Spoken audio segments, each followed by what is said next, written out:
My race and ethnicity, I am an Indian, and I am an Asian. Most people do not consider Indians as Asians, but Indians are a part of Asians.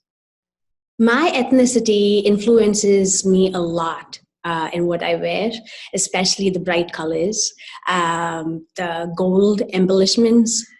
They catch my eye a lot.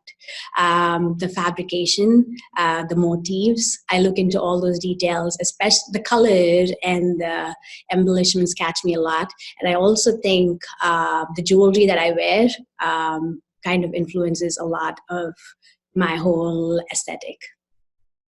My culture does have traditional dresses, and they differ from age to age as well. And so when you are a child, you wear something called a pavada chatte. So it is a blouse and a skirt. And then once you attain puberty, it's divided into three parts where it's a skirt, a blouse, and a light fabric that goes over your body, and that's called a half sari. And once after you've moved on from your teenagers, you start wearing a sari, which looks like this. This is more of a silk sari, which is more of a grander sari that you would wear for a wedding, along with jewels on top of it, decked with jewels. This is more of a contemporary style sari. It's still silk chiffon. And the sari is usually divided into a blouse, and this one's a sleeveless blouse.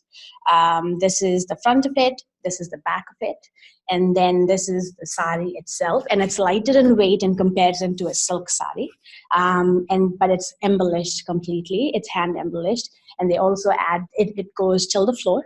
And then there's a inskirt that you use along with the sari, to which the sari is attached to. And the inskirt kind of looks like this, right here. So you'll usually have to match everything. The colors need to match. The inskirt and the fabrics have to match. And there's different saris for different functions and different day-to-day activities. But now India is getting more modernized, and so people have started to wear more Western clothes on a regular basis, but on a special occasion, they do tend to wear their sari or a salwar kameez, which is similar to this, but this is a more casual outfit, more casual salwar, which is a top. And then this is more of the northern garment, I would say. And the bottom would be a pair of pants, which is loosely fitted with a drawstring. And then they're very conscious about being covered. And so then there's a dupatta, which is a fabric that goes across the chest area. I feel very proud wearing my ethnic clothes around. I usually tend to wear my clothes or my ethnic clothes when I miss home, when I miss family, when I feel down. Also, it happens when I'm extremely happy, I tend to wear it as well. And so that is how I would wear it. And on special occasions, say for instance, like Christmas or New Year's, I would definitely wear a traditional outfit rather than a Western outfit. But I do tend to wear a lot of traditional outfits, even on a day-to-day basis, to school while I teach. So I learned about these different outfits growing up.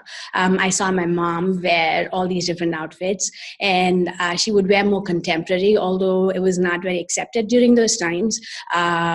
She wore a lot of contemporary kind of styles, like a sleeveless blouse instead of a full sleeve or half sleeve blouse, which was not widely accepted. Now they're getting more accepting of the different styles and showing off more body, but it wasn't during that time. But that's how my grandmother, my mom, and my family kind of influenced me. And even the colors and the styles, there's so many different styles out there and colors, and some can go really tacky as well. So the classier styles, and then there's tackier styles. So I think what you see and what you've learned from your parents or your mom especially is what you tend to get inspired by. I definitely think I do get looked at differently when I wear my ethnic clothes, or even in general, I am looked differently. So say, for instance, before I came to the Midwest, I was in Princeton, Jersey, and there's a lot more Indian population. And so when I wore my ethnic clothes, it was okay. People didn't look at me. I was not a strange person or an alien that came from somewhere. So it was more accepted. But when I wear it here in the Midwest, so say when I come to teach and I have a salwar, I'm wearing a salwar, students love it. I get compliments. But at the same time, when I wear it to church, I get some strange eyes, some strange looks. I always want to take it positively, but sometimes I'm always thinking, why are they staring at me? I get conscious looks at me. So I'm married to a Caucasian man, and so when we go out, I just get stares automatically. It makes it even harder when I am wearing an ethnic garment and I go to church and I get even more stares. Now, I don't know if those stares mean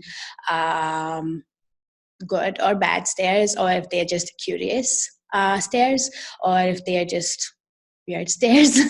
But it does make me feel a little off. I'm very conscious. I get very conscious when I am there. Yes, I feel out of place.